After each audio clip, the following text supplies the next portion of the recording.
An inductive Bible study helps us move from specific details in Scripture to general principles, and then back to specific application for life today.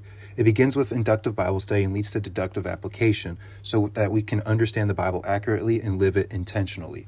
This is what I'm going to be talking about. I'm going to get into all the steps that are necessary.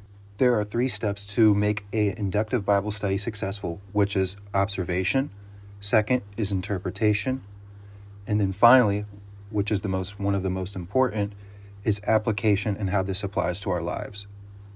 The first step is observation. Here we are asking, what is the text trying to say? We carefully examine words, repeated ideas, structure, people, context, and the historical context. At this stage, we avoid interpretation and application. Observation keeps us focused on the details of the text itself. It is important to also use commentaries, and sometimes the internet. Don't be afraid to ask or help for research. The next step is interpretation. This is where we are asking, what did the passage mean to the original audience? What is the author talking about, and what is he saying about the text? What does this message mean to the people back then, and what could it mean now? This segues us to the exegetical idea. What is the author of Scripture talking about, and what is he saying about what is being talked about? Interpretation helps us understand the author's intended meaning in its original audience. The pedagogical idea is the truth that the teacher desires to communicate to the class from the passage.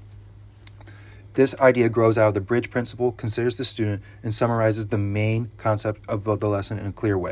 Now we move on to generalization. Here we identify the bridge principle, the timeless truth that connects the then and there with the here and now.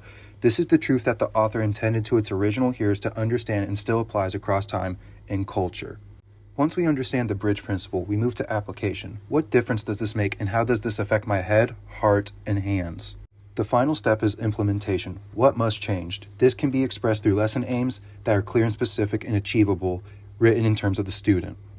This is how you do an inductive Bible study recap and shows us what the text says, to what it means, and how it transforms our lives today.